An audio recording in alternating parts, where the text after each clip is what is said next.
Show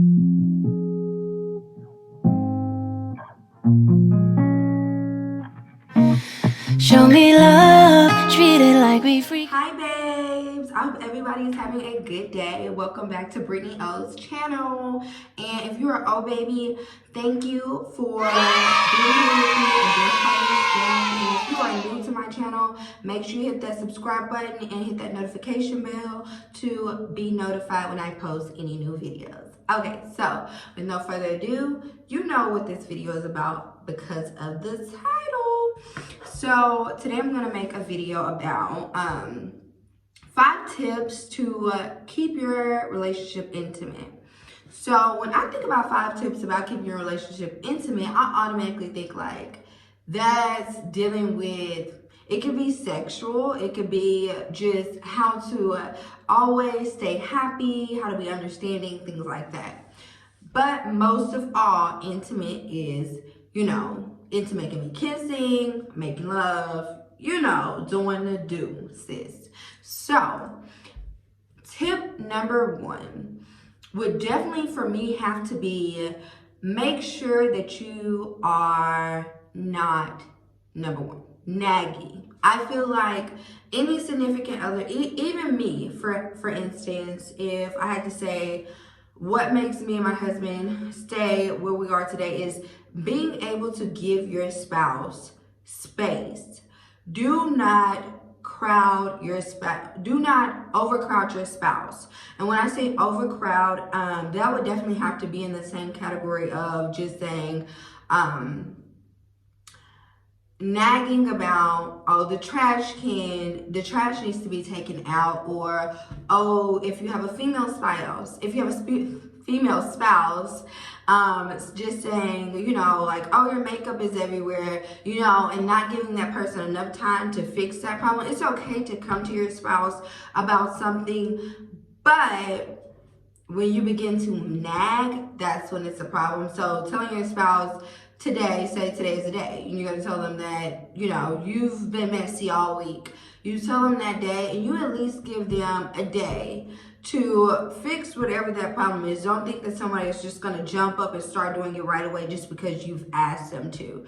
So tip number 1 is not being naggy or giving your spouse space. So you're the person who always want to stay in the house and watch movies, but your spouse likes to go and have a drink or two with their friends or their colleagues or whatever it may be, but you don't really care for friends. And so that whole idea of your spouse wanting to go do that is kind of a problem for you. That's a no-no, sis. Sis, you're going to have to find you some friends or find them, a show that you only watch. So when he goes out or when she goes out, you have a show that you watch. And then when he or she come back home, then okay, it's cuddle time. But tip number 1, do not overcrowd your spouse. And that also follow in with being, like naggy. So naggy and overcrowding that all goes in the same category together. Tip number 2 would be always making sure that there's a difference between looking an absolute mess and just having natural beauty. Natural beauty would be, making sure you got chapstick on your lips, making sure your lips ain't ashy, making sure your breath smells good. And I'm not saying, oh, after you eat something, you need to automatically go brush your teeth, but like, keep a good hygiene. Make sure you're not musty. Make sure you shave under your arms. And, depending on how your loved one is, some people, they like it natural. And if you don't shave under your arms, they don't really mind. But if your significant other is somebody who do mind and they like somebody who's well maintenance, then, you should follow within those rules because you chose to be with that person. Or girl, go find you, or dude, go find you somebody else, somebody who can follow those rules that you like, or not to say that they're rules, it's just what your taste is, what you prefer your spouse to do. 2, we already did 2. 3, Three, I would say would be for me, sexual. This is going to be so sexual wise. If you are not of the age to be having sex, you need to click off this video for one. Okay, so everybody who is allowed to be doing these kind of things, I would say if you feel like, okay, when y'all first started having sex, it was so amazing, and now you're 5 years down the line and it's just kind of getting dull. Or this usually happens for people who have kids. Not everybody, but I'm just saying most people, it seems like their sex drive kind of goes down. But that doesn't affect your spouse or both of y'all. It's probably affecting both of y'all because say y'all just had a kid. I would highly recommend using sex toys. Now, I know people are all like, oh, I don't need a sex toy. My stuff is this. My stuff is that. It do the job. It get it done. Sis, good job for you.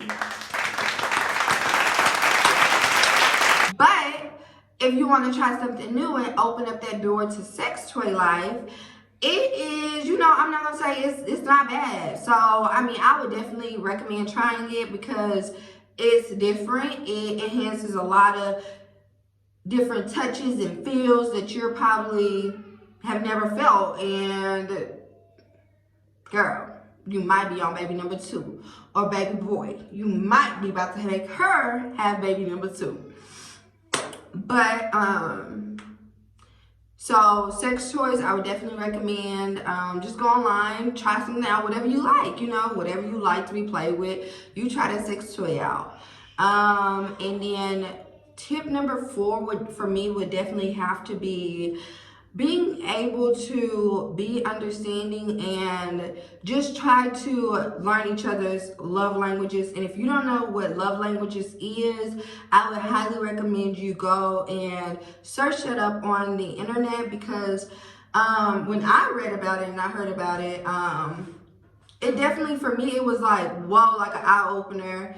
That's definitely something that I would, you know, try, or you know, not try, because it's not nothing to try. It's basically you just learning what your partner want. You try to please them with that, and don't do what you want your partner to do. Do what your partner wants you to do to them.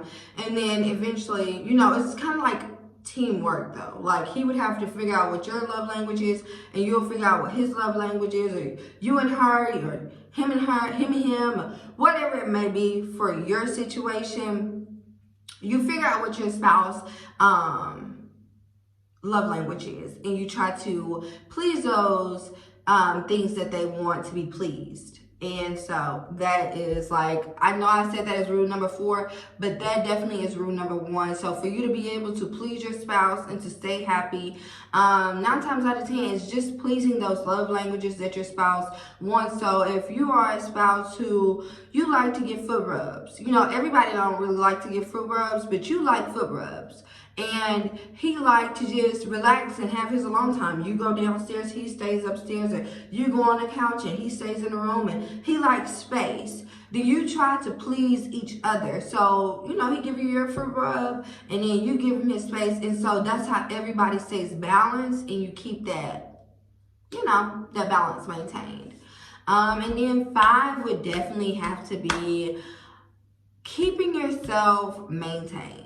I know that these rules probably, to you, probably, you're like, okay, that didn't have nothing much to do with intimacy, but it's not what you do while you're intimate that keeps you intimate. To keep the intimacy going is things that come about before you become intimate. Because if all these things that your spouse do all day long get on your nerves, and you're not even going to be ready, turned on to even want to get intimate, you know what I mean? Or to want to cuddle up and watch a movie, you're going to be like, you annoy me, I'm going to bed. Like, you do whatever, and that's when the disconnect come about. So like I said, rule number 5 would be keeping yourself well maintained. And when I say that, you know, just because you get in a relationship, that doesn't mean stop wearing your makeup that you want to wear, or stop doing your hair real cute and going to go get it done every Friday, or going to go and buy you new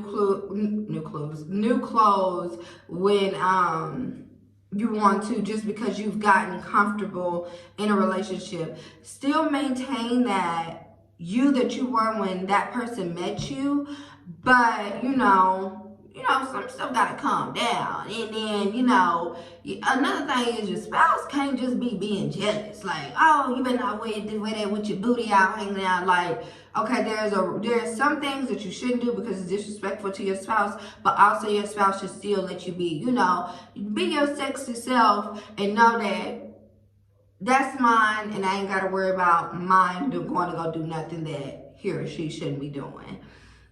So those are my 5 tips to maintaining an intimate relationship with your spouse for years and years and years and years and years to come for you guys. So rule number 1, don't be overly possessive. I guess that's the word that I would use for that. Rule number 1. Rule number 2 was, I forgot. So I know I talked about being overly possessive, keeping yourself looking natural beauty and not ratchet, being open to